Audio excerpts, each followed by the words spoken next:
Prezados amigos e amigas, boa noite para todos nós. Que Jesus nos abençoe com a sua paz, que sintamos-nos todos aqui envolvidos neste início de ano, pela sua inspiração, pela sua presença amorosa, para que assim comecemos o ano realmente fortalecidos, mais conscientes e mais fortalecidos, mais inspirados para o trabalho que nos cabe realizar. Seja onde for, onde o Senhor nos colocar, que ali possamos ser expressões vivas da sua presença. Eu gostaria, antes de mais nada, de agradecer por esse momento, por essa oportunidade aqui estarmos reunidos nessa grande família espírita, não só os que aqui estamos encarnados, também os desencarnados, nessa comunhão entre os dois planos, podendo realmente partilhar desse banquete de luz, de conhecimento, de verdade que o Espiritismo nos proporciona, banquete que talvez só com o passar do tempo mesmo, dos anos e com a experiência, a gente venha a tomar consciência do quanto Ele nos tem dado e por isso mesmo, do quanto devemos a Ele em termos de compromisso, dedicação e oferta daquilo que nos foi dado. Então eu gostaria de agradecer na pessoa da Lara e da Paty também pelo convite, por esse momento, esperando retribuir o carinho com reflexões que sejam úteis, proveitosas para todos nós. E num dos mais conhecidos encontros do Evangelho, registrado para nós na versão ou no Evangelho de João, no capítulo de número 4, nós temos ali aquele emblemático encontro entre Jesus e a mulher samaritana, que, dentre outros temas, vão tratar essencialmente da nossa relação com Deus, da chamada lei de adoração, sobre a qual mais tarde o Espiritismo nos falaria, colocando-a, inclusive, como sendo a primeira das leis morais. Não por acaso. É o que Jesus já buscava enfatizar àqueles tempos, no diálogo com a mulher samaritana, e que depois os Espíritos nos tornariam ainda mais claro. A lei de adoração, a nossa relação com Deus ou com o divino, expresso em nós, em nossa consciência, por meio do conhecimento das suas leis, essa relação é a definidora de todas as outras. De modo que, enquanto esta relação não estiver bem estabelecida, consolidada, aprofundada, todas as demais relações da criatura humana padecerão desequilíbrios, desajustes. Tanto a relação do ser para com outros seres, do espírito para com outros espíritos, como mesmo a sua relação para com as posses, para com os objetos, os recursos que provisoriamente lhe foram ofertados pela providência divina. O desajuste dessa relação gera um dos desvios que é fundamentalmente o que está por detrás de todos os outros. E por isso mesmo, o mais tratado pelos profetas no Antigo Testamento. Uma palavrinha que às vezes não ouvimos tanto em nosso meio espírita, mas que é fundamental pensarmos sobre ela. Idolatria. Não por acaso, o primeiro mandamento de Moisés, do Decálogo, assim como o primeiro mandamento apresentado por Jesus, vão tratar da nossa relação com Deus como uma relação fundante, sem a qual todas as demais relações podem descambar facilmente para um processo idolátrico. Na relação de espírito para com espírito, é o amor que se torna possessividade, é o amor que se torna um culto a outra pessoa, seja um filho, seja uma pessoa amada, e que, por exemplo, quando essa pessoa se afasta por circunstâncias da vida, desestrutura toda a existência daquele indivíduo, na ausência daquela pessoa.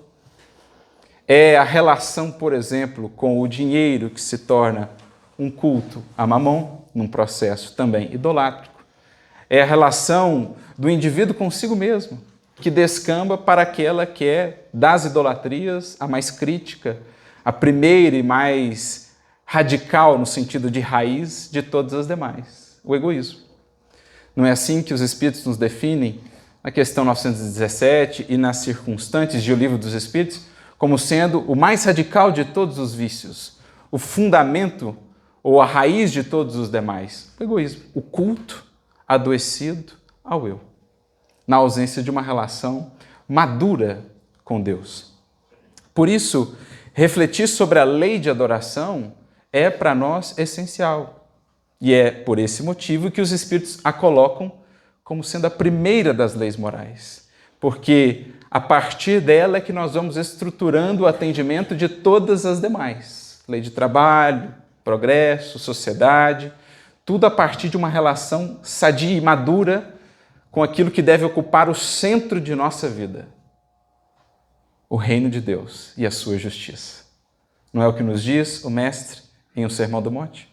Buscai primeiro o reino de Deus e a sua justiça, e tudo mais vos será acrescentado. Como a nos dizer que tudo mais se ajusta, encontra a devida medida, a devida posição quando o reino de Deus e a sua justiça, o esforço por vivenciar as leis divinas, encontra em nós a sua justa posição de centralidade.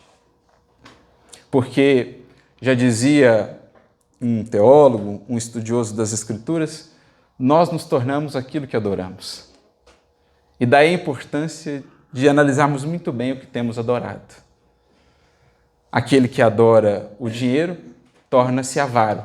E tudo que ele expressa no que fala, no que faz, nos hábitos que cultiva, refletem aquele que é o seu objeto de adoração. O mesmo vale para o sexo, para o poder, às vezes para uma pessoa que se torna de tal modo o centro de uma existência que polariza toda a atenção da criatura a ponto dela esquecer daquilo que são os seus próprios deveres, dela se perder nos excessos do apego ou das paixões. Então, falar disso é algo realmente central. E Jesus já nos alertava, portanto, há 2000 anos, nesse diálogo, que é um diálogo muito profundo. Parece que são temas desconexos, mas quando vamos analisando mais a fundo o simbolismo do diálogo entre Jesus e a mulher samaritana, vamos vendo que ele vai tratando daquilo que vai culminar na nossa relação com Deus. E em determinado momento, então, ela faz a conhecida indagação a Jesus sobre o local de adoração. Existia uma discrepância de entendimentos entre os samaritanos e os judeus a respeito de onde ou mesmo de como Deus deveria ser adorado. Para os samaritanos, o Monte Gerizim tinha uma importância capital. Tinham lá o seu conjunto de livros do chamado Antigo Testamento que elencavam como sendo os livros mais fundamentais.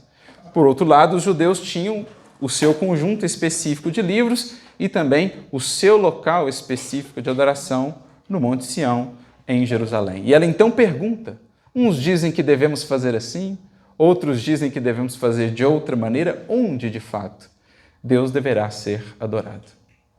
E é então que Jesus cunha a frase imortal que ainda hoje nos alcança, convidando-nos ao cerne da nossa experiência com o divino, e sobre a qual o Espiritismo vai tratar de maneira muito profunda, realmente nos propondo toda uma renovação dessa experiência de adoração, que em nós tem o peso de séculos e de muitas outras experiências mais voltadas para a forma ou para o exterior do que propriamente para as profundidades, para a questão da essência. Jesus diz: vem a hora, e é agora, em que os verdadeiros adoradores de meu Pai o adorarão em espírito e em verdade. Porque o Pai assim busca os que o adoram em espírito e em verdade. O Pai é espírito e deve ser adorado em espírito e verdade. É interessante notar que Jesus diz: vem a hora e é agora. Isso há 2000 anos. Mas estamos a estudar essas lições hoje ainda. E talvez para nós agora soe essa hora. Porque a hora quem a faz é o Espírito. Também as circunstâncias da sua trajetória, mas talvez estejamos nós agora na encarnação em que de fato chegamos a essa hora. A esse tempo de consciência, de maturidade, para realmente refundarmos a nossa relação com Deus. Depois, sabe-se lá de quantas experiências. em quantas denominações religiosas distintas, em quantos templos distintos, somos agora chamados pelo Evangelho, à luz do Espiritismo, a um novo olhar sobre esse quesito chave da adoração e de uma adoração em espírito e em verdade. Porque tenho meditado muito a respeito disso, sobre a função do Espiritismo na vida de cada um de nós, em particular, para a humanidade como um todo, onde está ali o cerne daquilo que o Espiritismo quer nos apresentar, onde de fato ou aonde ele quer nos levar, nesse universo da religiosidade que por nós tem sido vivido há tanto tempo e de tantas maneiras. E nós notamos, e Kardec sempre foi muito lúcido nesse ponto, depois os continuadores também, que o Espiritismo ele trabalha com uma proposta de realmente focar no que é essencial, de centralidade, despojando-se de tudo que é acessório. Então Kardec, em vários momentos, ele vai trabalhar essa questão do Espiritismo não se deixar engessar por uma certa institucionalidade excessiva, por uma hierarquização, por um engessamento, digamos assim, do aspecto ou da experiência religiosa, que é algo muito conhecido de muitos de nós espíritos em jornada. Quantas vezes ou há quantos séculos temos trilhado esses caminhos e nos perdido justamente nessas questões, quando a forma passa a preponderar sobre o fundo. Quando a vestimenta, quando a liturgia, quando o templo, quando o paramento, quando a convenção passam a preponderar sobre a essência da experiência com Deus. Isso mesmo antes de Jesus e aos tempos dele existia. Alguns de seus embates mais acalorados ou enérgicos se deram justamente com os fariseus. Os representantes dessa experiência à época, que, nas palavras de Jesus, engoliam um camelo e coavam um mosquito. Ou seja, de uma questão mínima faziam algo capital, mas uma questão grandiosa em termos de importância, essa eles deixavam passar. E Jesus fazia questão, muitas vezes, de frisar isso. É a cura no sábado, os rituais de limpeza, a relação entre judeus e samaritanos, como, por exemplo, na parábola do bom samaritano. Jesus como que fazia questão de destacar esse ponto, porque ele sabia estar ali talvez um dos maiores obstáculos da jornada humana. Como vemos na conhecida parábola, que também trata disso, a parábola dos 2 filhos, ou a parábola do filho pródigo, nós temos 2 arquétipos de desvio. O filho mais jovem, a representar talvez o arquétipo mais conhecido, mais ostensivo, mais visível. Quando nos entregamos aos vícios, quando nos entregamos às paixões, ao mundo, ao mundanismo. Esse é o desvio fácil de ser visto e talvez por isso mais condenado. Mas o desvio mais perigoso é talvez aquele que passa até desapercebido na parábola, que é o do filho mais velho. Aquele que sempre esteve, entre aspas, próximo de Deus, mas em verdade mais distante do Pai do que o filho mais novo. Qual dos filhos adentra primeiro na casa e na festa? O mais novo arrependido. O mais velho, aquele que sempre esteve ali a atender, entre aspas, as ordens do pai. O pai precisou sair para ir buscá-lo, tal a postura de enrijecimento dele. E quem são, no contexto, esses 2 arquétipos? O filho mais novo eram aqueles justamente condenados pelos fariseus. As mulheres que haviam se entregado aos vícios, os publicanos, os corruptos, aqueles cujo desvio era visível, palpável. Agora, quem era o filho mais velho? Justamente os fariseus.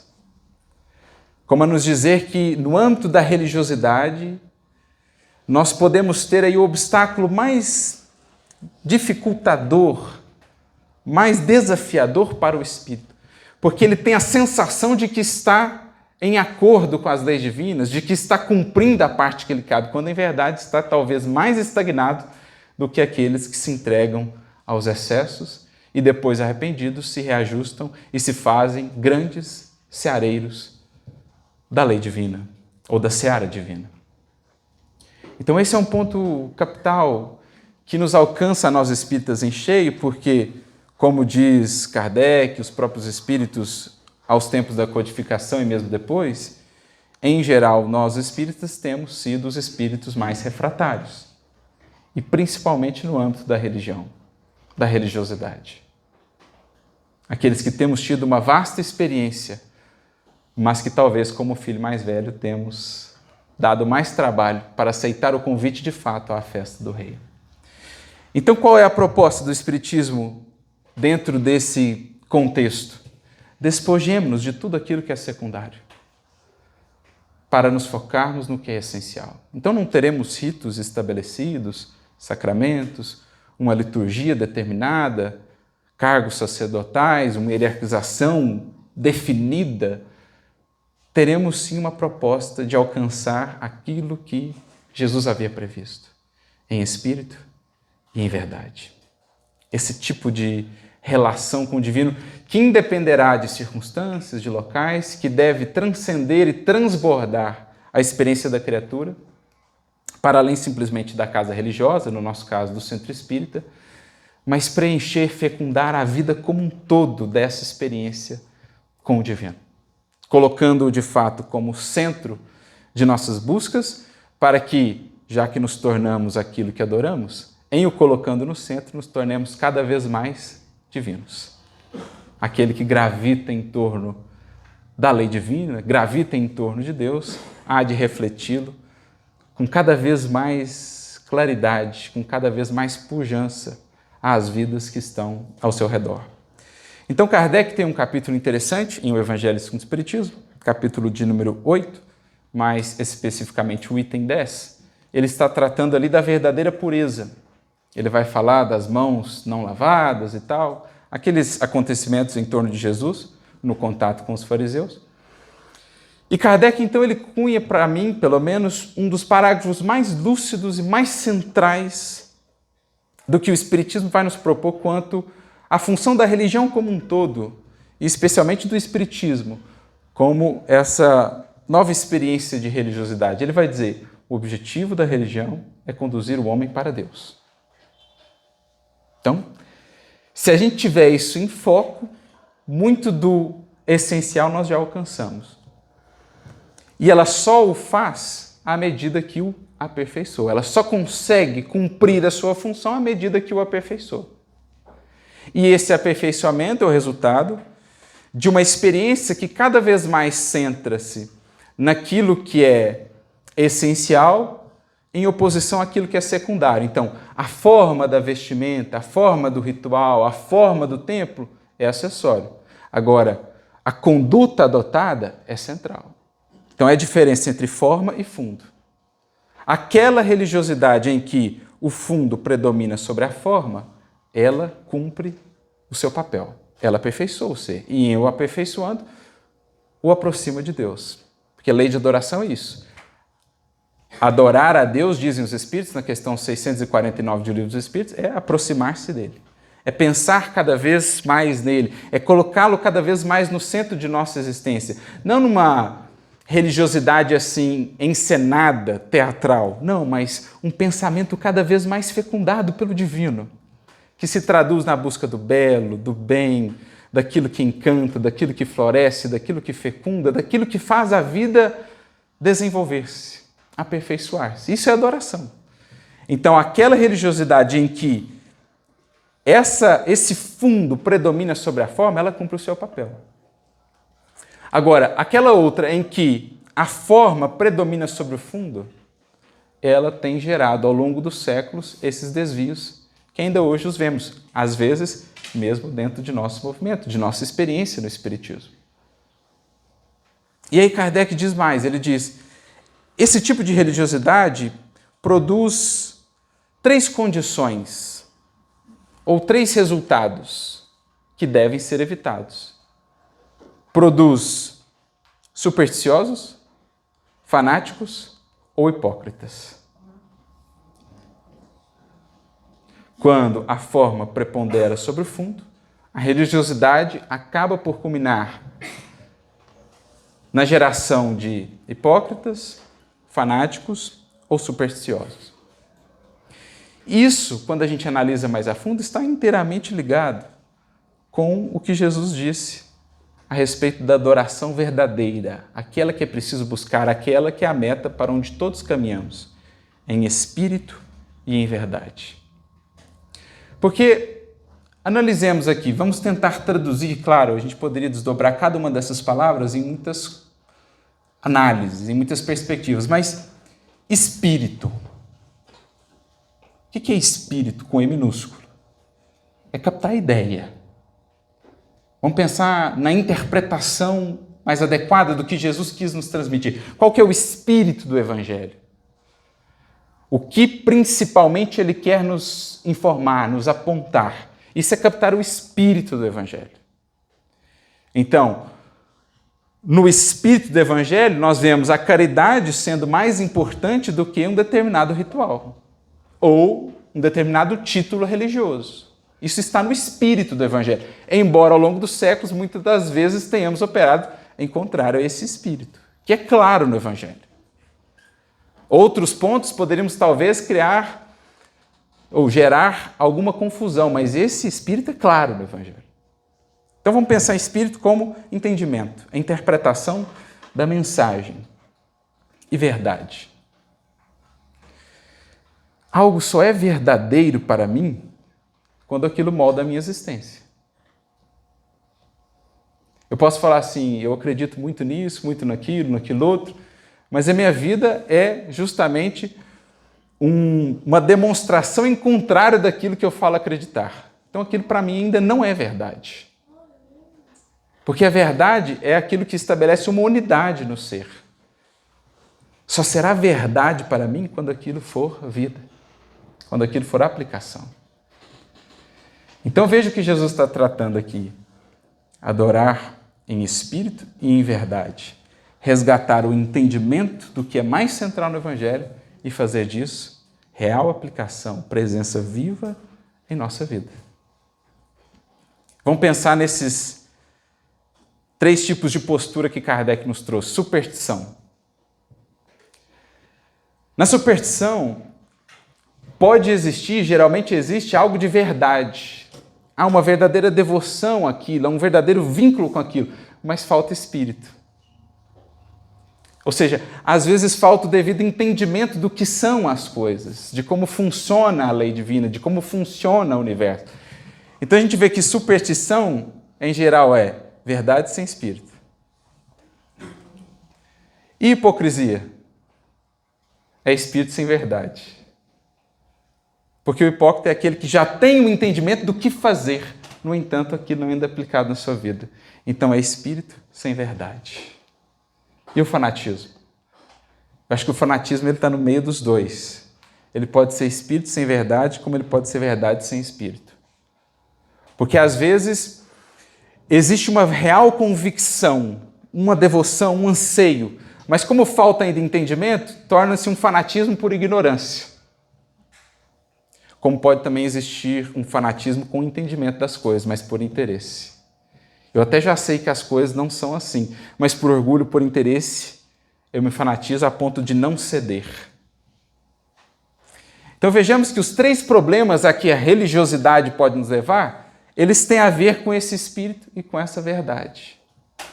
E é justamente onde o Espiritismo vai tentar atuar, renovando as nossas experiências seculares, trazendo-nos de volta o espírito, para que sintamos mais impelidos à verdade. Eu fico pensando às vezes, por que o mestre escolhe o título de Espírito de Verdade? Alguns dirão que é outro espírito pertencente à falange do mestre, como seja. Mas por que Espírito de Verdade? Junta aí as 2 palavrinhas de volta, só que em vez de Espírito e Verdade, agora Espírito de Verdade. Porque muito do que o Espiritismo nos propõe, ele vem resgatar o Espírito do Evangelho, para que sintamos-nos como nunca impelidos a fazê-lo verdade em nossas vidas. Aliás, é o que os Espíritos dizem a Kardec, lá na questão 627 do Livro dos Espíritos. Os Espíritos dizem assim, olha, Kardec, aliás, faz a pergunta, né? Por que vocês vieram? Qual a função dos Espíritos? Se Jesus já disse tudo que a gente precisa saber. Basicamente, essa é a pergunta de Kardec. E os Espíritos respondem assim, é que ele falava de conformidade com os tempos e os lugares, a miúde empregava em suas lições parábolas, metáforas. É preciso agora que tudo se torne claro e compreensível para todos. Para quê? E aqui é a chave, ou melhor, aqui é a frase que nos incomoda.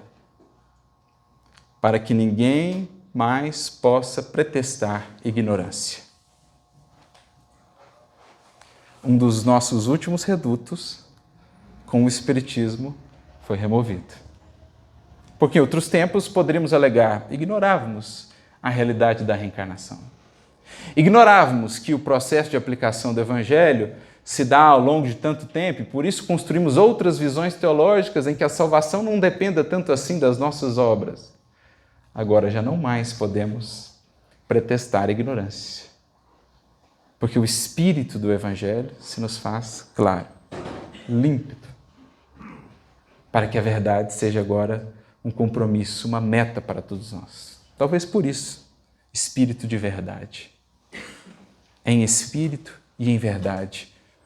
É o compromisso do Espiritismo. Despoje-se a doutrina espírita dos elementos acessórios para que cada um de nós, sob a tutela dessa nova revelação, possamos realmente nos focar naquilo que é essencial. E como vemos pela própria fala de Jesus à mulher samaritana, ele traz o processo de adoração de um local ou de um tempo, né? Ele tira o processo de adoração de um recorte, de uma delimitação do espaço e do tempo e o traz integralmente para a criatura.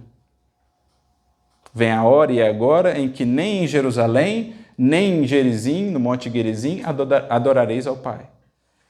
Porque deve ser adorado em espírito e em verdade. Então ele traz toda essa experiência para o espírito. Onde quer que ele esteja, seja qual for a circunstância, em qualquer horário. Porque por muitos séculos tem sido fácil para nós delimitar minha experiência religiosa, meu compromisso com Deus se dá nesse dia, nesse local, nessa hora ou nesse recorte da minha existência. Mas não por acaso Emmanuel, ao iniciar o seu trabalho de desvelar o Evangelho para nós, à luz do Espiritismo, logo ao prefácio do livro Caminho, Verdade e Vida, o primeiro tema que ele trabalha é: para Jesus não existem linhas divisórias entre oficina e altar. Isso que tem sido um marco das nossas existências em tantas encarnações, com o Espiritismo cai por terra. Em espírito e em verdade, ou seja, onde você estiver.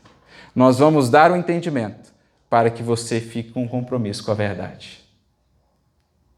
O Espiritismo é um projeto de resgate, um projeto secular de resgate do espírito do Evangelho, para que a verdade, o compromisso com a verdade, fique conosco. Ainda mais ingente, ainda mais chamativo. Porque vejamos, esse Espírito que nos legou essa obra monumental, cuja dimensão, quanto mais estudamos, mais com ela ou a partir dela nos encantamos. Kardec. Como sabemos, em encarnação anterior, Kardec foi um dos precursores da chamada Reforma Protestante. E o que era o papel, ou qual foi uma das principais contribuições desse movimento todo, do qual Jan Hus, Kardec em encarnação anterior, foi um dos precursores?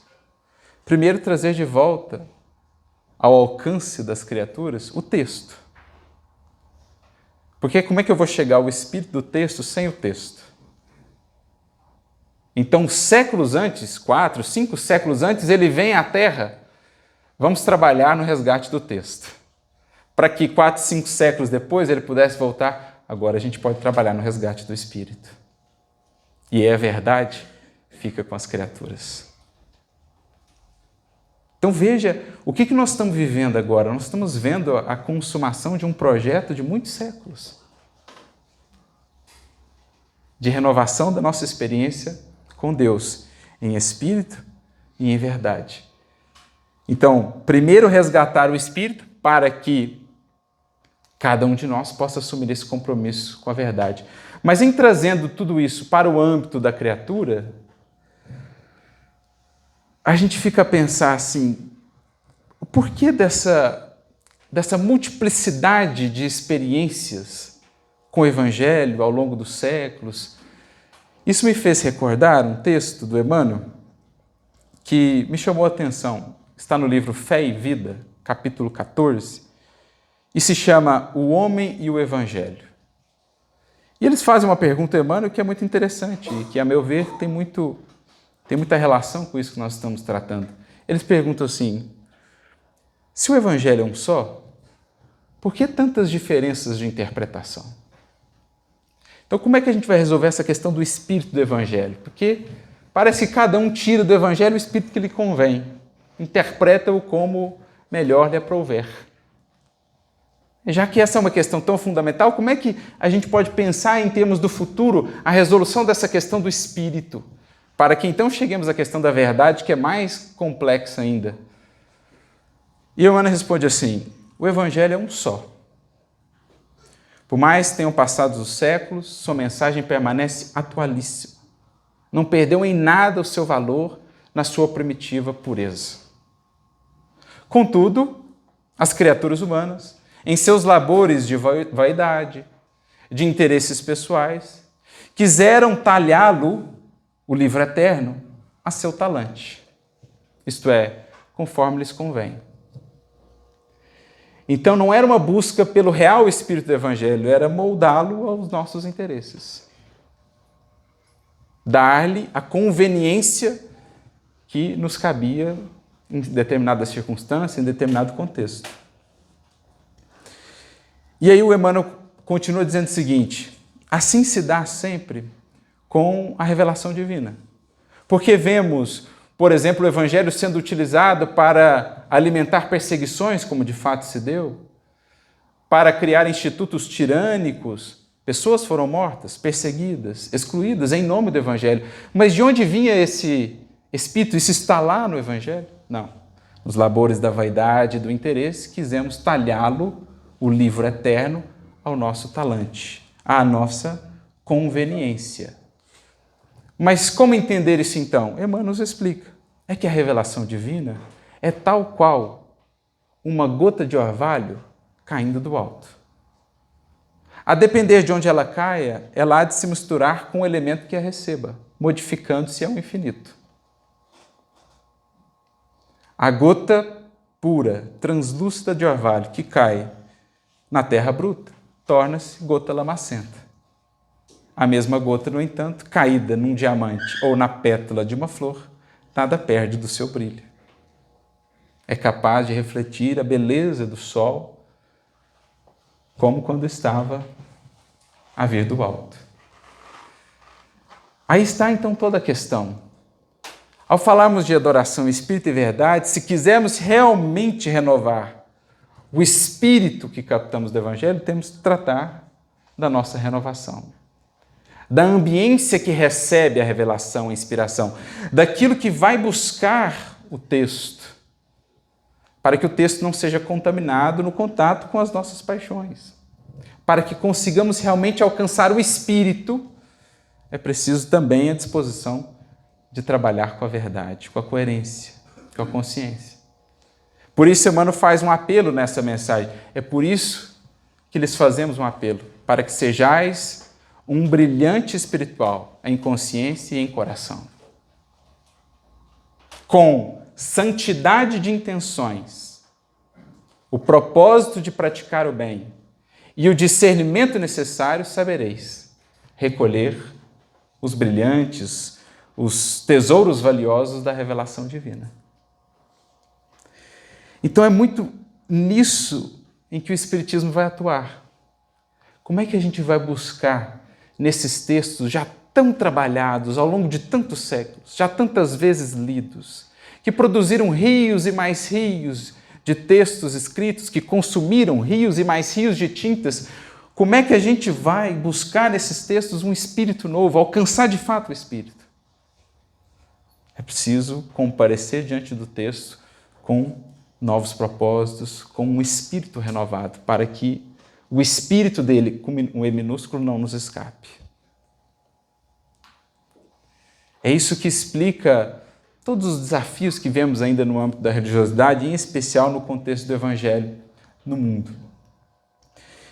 Então é preciso trabalhar uma ideia agora de que o Evangelho, mais do que uma experiência assim, de intelecto, uma experiência de cultura, uma experiência de exterioridades, ele seja realmente algo que nos marque, que se grave em nós, para que alcancemos essa adoração em espírito e verdade. Nós precisamos olhar para o verdadeiro templo, a receber e a cultuar, expressando essa verdade. É preciso olharmos para nós. Eu até vinha comentando com a Flavinha, comentava hoje também entre amigos. Quando a gente olha, por exemplo, aqui para as Minas Gerais, para o Brasil como um todo, mas especialmente para Minas, a gente vê sempre um traço de religiosidade muito presente, né?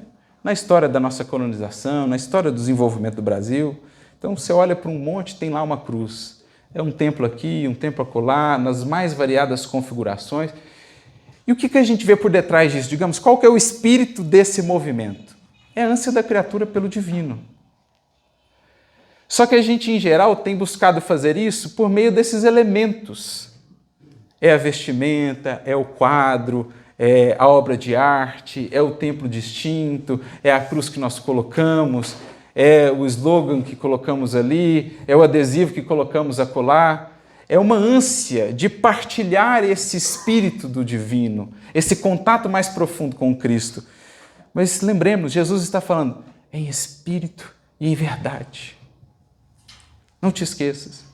Por mais que recorras a todos os templos do mundo, a todas as obras de arte, a todos os recursos exteriores, enquanto auxiliares nessa busca, enquanto você não sentisse como esse templo mais fundamental, você não estará saciado. Não encontrarás o que realmente buscas. Por isso, lembrando Alta de Souza, é preciso nos voltemos para a mais alta de todas as capelas, esquecida e abandonada, nós próprios.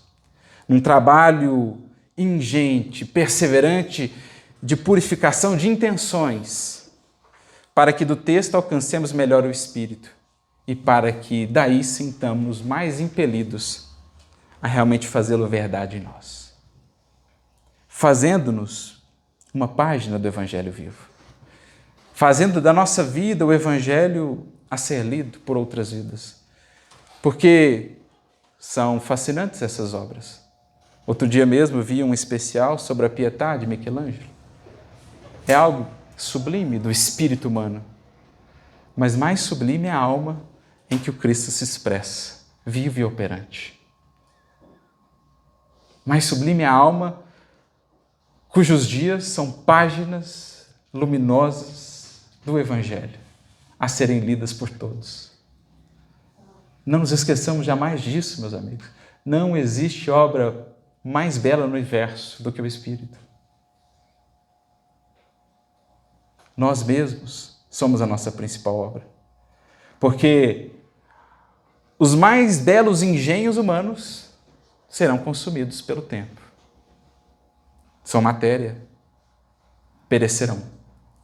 Mesmo as mais belas criações materiais no universo sem fim passarão. As estrelas imponentes, constelações sublimes, galáxias distantes ou próximas, ninhos universais, cenários da evolução, palcos para a jornada do Espírito, serão transformados. Passarão. Do pó vieram, ao pó retornarão, mas o Espírito não. Andrômeda não mais existirá, mas você estará em algum lugar deste universo. Esperamos mais belo, mais luminoso. A Via Láctea não mais existirá, mas nós estaremos em algum rincão da criação infinda. Esperamos mais luminosos e mais belos. Então não nos esqueçamos disso. Porque adoração em espírito e verdade tem a ver essencialmente com isso. É o Evangelho em nós. A todo tempo, em qualquer circunstância, com quaisquer pessoas. Evangelho vivo é fazermos dele uma tradução a ser lida em cada página, em cada parágrafo da nossa existência, nas palavras, na conduta. Testemunhá-lo. Recordo-me aqui de uma página de Emmanuel, que está no livro O Pão Nosso, capítulo 173. O título é Como Testemunhar. O Emmanuel vai comentar o versículo de Atos, capítulo 1, versículo 8, quando diz que os discípulos receberiam o Espírito Santo. O Espírito Santo seria enviado sobre os discípulos para que fossem testemunhas de Jesus em Jerusalém, na Judéia, na Samaria, até os confins da terra. E aí, falando sobre isso, sobre esse Espírito que nós vamos receber, lá no texto bíblico, o Espírito Santo, o Emmanuel diz assim: até agora no mundo, conhecemos a saciedade, o poder de dominar, governar, recusar e ferir, de fácil acesso no campo da vida. Então, esse tipo de poder, nós temos conhecido a saciedade até aqui. O poder recebido no mundo, o poder que vem, que nos faz, assim, julgarmos triunfantes e que passa, deixando-nos depois na vala. Quantas vezes não temos abusado do poder de dominar, governar, recusar, ferir? Esse, diz o Emmanuel, até agora temos conhecido a sociedade. Então não é desse espírito que seremos aquinhoados pelo alto. Prossegue Emmanuel: raras criaturas, contudo, têm feito por merecer de Jesus o poder celeste de obedecer, ensinando. Quem no mundo de hoje vê a obediência como um poder? Ser fiel até o fim. Quando todos não veem propósito naquilo. Vem na fidelidade, vem numa proposta de vivência real do Evangelho. Perdão, humildade. Quantas das vezes o mundo verá ainda hoje nisso fraqueza? Justamente a falta de poder. Quando Jesus está falando assim, ou o Emmanuel falando a respeito do Evangelho, raros conhecem esse tipo de poder, o de obedecer ensinando. Então, Jesus falou para Joana de Cusa, falou para Lívia, sejam fiéis. Alguém olha lá, de fora, 25 anos naquele lar, submetido àquelas circunstâncias as mais desafiadoras. Pensa, na aparente fragilidade daquilo. Emmanuel está há 2 milênios tentando alcançar o passo do poder daquela que obedeceu aos ditames celestes, ensinando. Então veja como é diferente, o espírito de que somos investidos. Então, prossegue Emmanuel: raros têm feito por merecer de Jesus o poder celeste de obedecer ensinando, de amar construindo para o bem, de esperar trabalhando e de ajudar desinteressadamente. Gente, no nosso mundo moderno, tão veloz, o turbilhão que tem sido muitas das vezes as nossas vidas, aquele que consegue esperar sereno e trabalhando, ele é poderoso demais. Porque as criaturas inquietam-se, perturbam-se, porque não sabem esperar, tudo é veloz, tudo é rápido, tudo é imediato. Aquele que consegue esperar trabalhando e confiando, ele tem um poder enorme sobre o mundo que nos impele a todo tempo a angústia, a inquietação, a ansiedade.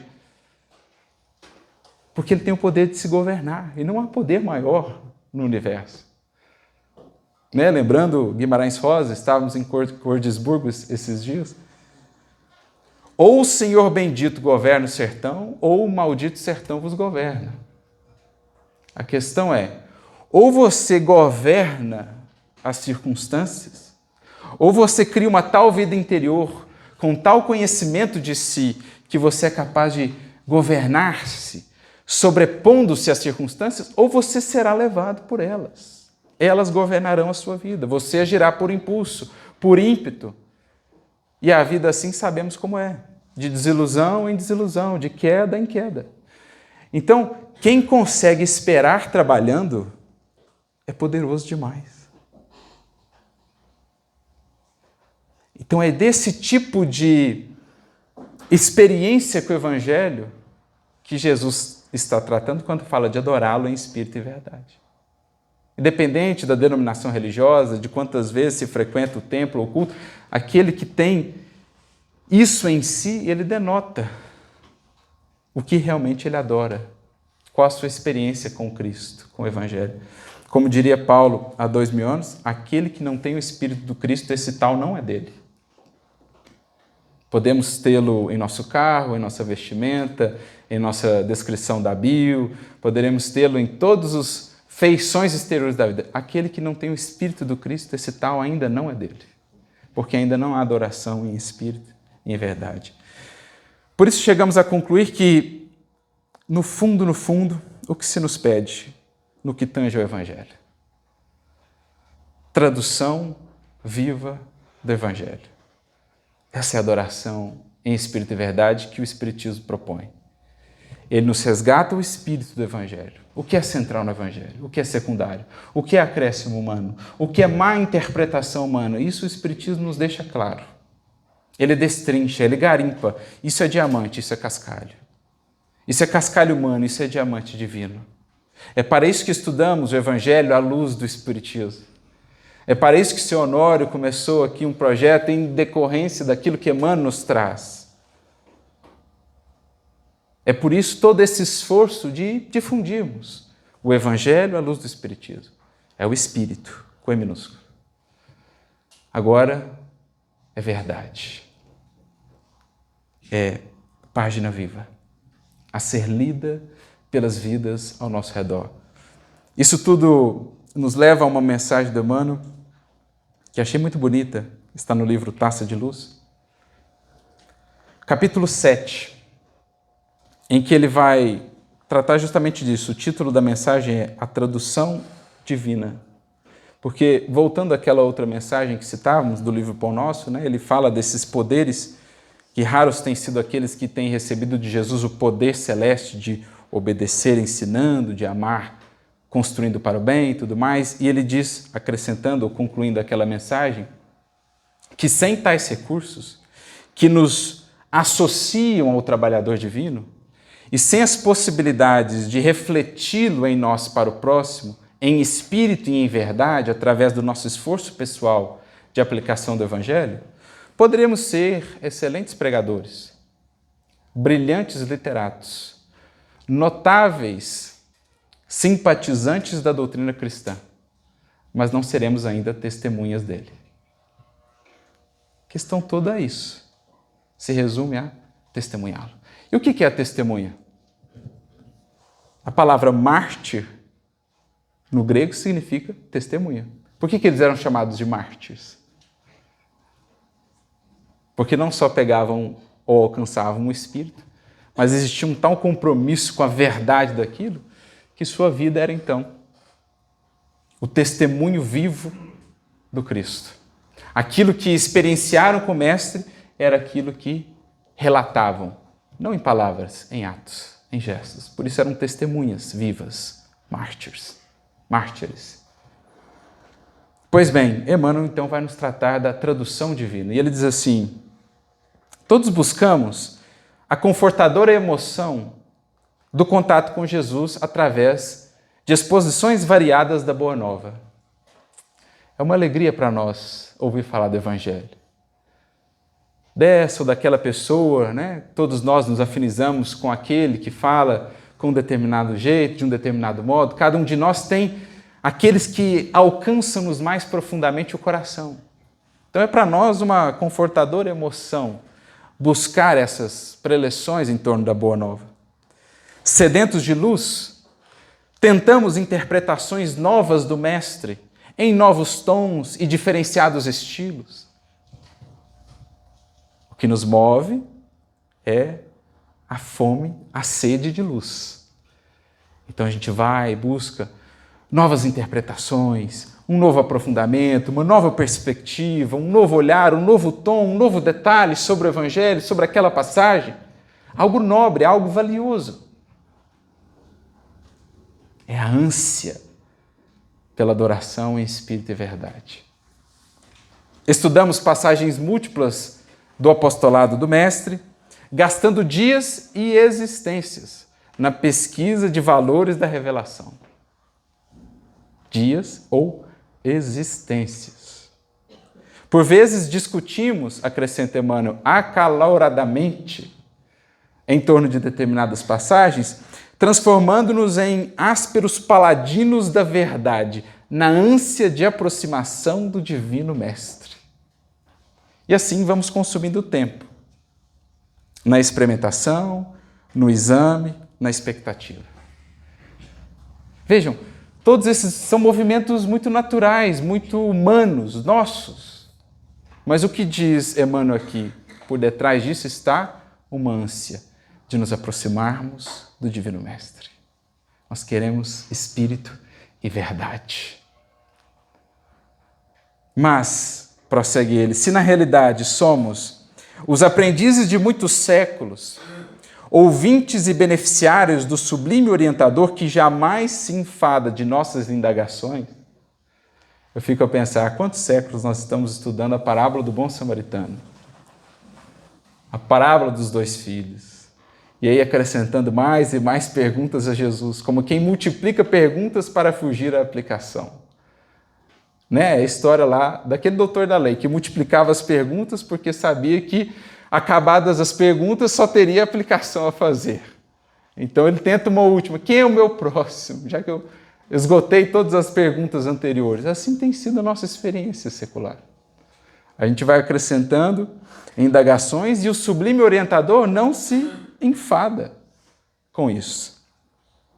Quase sempre essas indagações caracterizadas pela imobilidade. É justo indagar. É parte de uma fé raciocinada. Mas analisemos se nós não estamos criando exigências, demandando respostas demais antes de partir ao plano da aplicação. Famintos de bênçãos à procura de exposições humanas dos ensinamentos do céu. Então, essa tem sido a nossa condição. Por outro lado, acrescenta ele, o Senhor aguarda igualmente. Então, agora é do Cristo para conosco. Antes de nós, para com Ele. Agora dele para conosco. O Senhor aguarda igualmente com justificada sede de compreensão a tradução divina do seu Evangelho de amor em nossas próprias vidas. Nas linhas retas de nossas atitudes, nos trechos edificantes de nossos testemunhos de fé, nos discursos substanciais de nossas ações de fraternidade, serviço, elevação e regeneração, uns à frente dos outros. Então, da mesma forma que nós temos sede dele, da luz que ele nos pode ofertar, Jesus tem tido sede de compreensão, especialmente daqueles que há muito têm penetrado mais no espírito do Evangelho, mas ainda assim relutam em fazê-lo verdade em si mesmos. Como não nos lembrarmos aqui daquele encontro tão inspirador, emblemático para nós, Eurípides Barçanufo, em desdobramento pelo sono, sendo levado às esferas superiores. Se vê em campina verdejante, vai caminhando, à distância vê um homem sentado. Aproxima-se um pouco mais e petrifica-se, porque se vê na presença do Divino Mestre. Quando aproxima-se um pouco mais, o espanto ainda é maior. O Mestre chorava.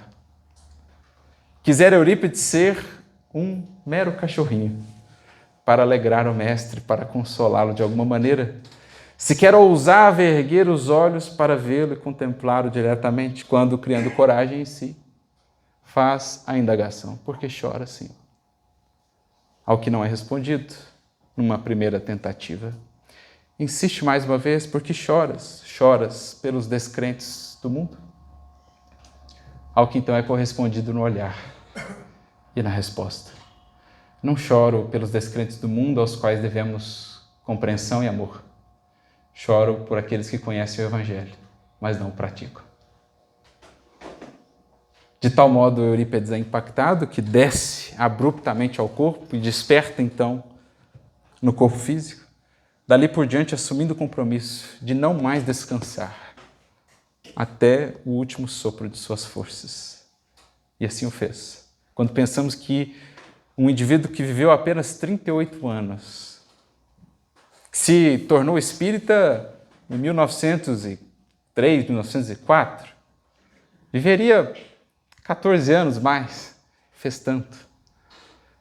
A gente realmente compreende o poder de uma alma tornada tradução viva das lições de Jesus. A fecundidade de uma alma assim. Pois bem, é disso que se trata. Espera o Jesus, espera o Cristo, espera o Mestre de nós, sejamos essa tradução. Entre nós, prossegue Emmanuel, precisamos de letrados, de oradores, de artistas intelectuais e de mordomos do verbo para semear a boa nova. Não podemos prescindir desse esforço, é o nosso esforço humano de busca.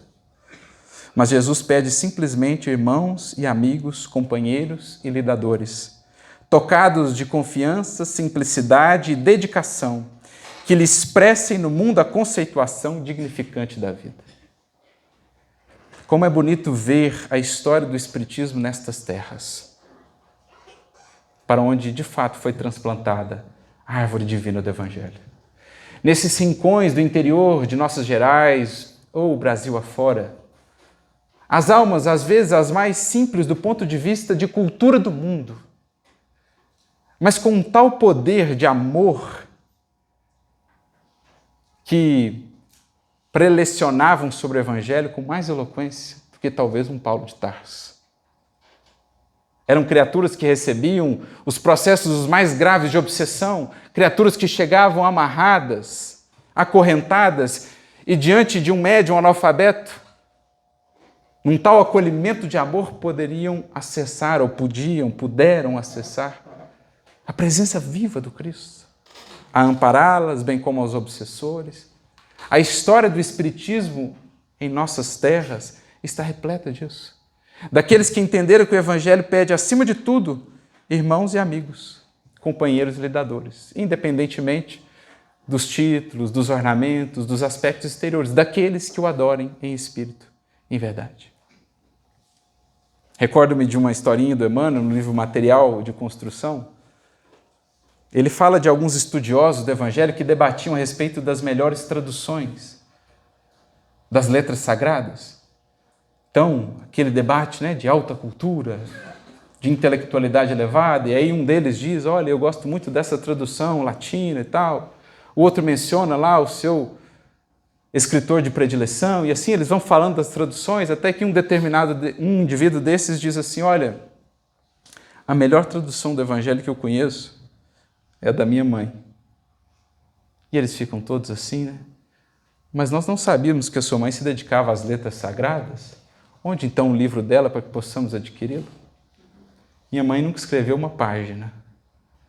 No entanto, ela traduziu para nós, os seus filhos, as lições de Jesus em atos de amor e sacrifício, com tamanha grandeza de humildade e trabalho, que não nos será possível esquecer-lhe o devotamento.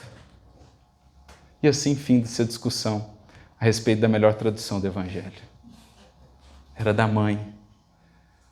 Para nós será talvez de um companheiro amigo que pudemos encontrar numa casa espírita, de uma referência. Isso é adoração em espírito e verdade, é para isso que nos aponta o Espiritismo. De todos os recursos que ele nos traz, acima de tudo, esclarece-nos o Espírito, para que o Evangelho seja para nós realmente verdade. Por isso conclui Emmanuel, esforcemo-nos para que não estejamos somente aptos a traçar a fraseologia convincente e brilhante por intermédio da palavra ou do lápis, ensinando a ciência da renovação para a vida superior que nos constitui elevado dever, mas que nos habilitemos também à divina tradução do testamento de luz, convertendo as nossas experiências em páginas vivas de exemplificação santificante e beleza imortal. O livro Boa Nova, o livro Paulo Estevão, são livros de beleza imperecível e imortal. Mas as páginas da vida de Chico Xavier são ainda mais belas. A biografia de Eurípides, O Homem e a Missão, é encantadora e inspiradora. Mas as páginas da vida de Eurípides são ainda mais. É disso que o Evangelho, à luz do Espiritismo, trata, meus amigos. Essa é a meta, esse é o objetivo para todos nós.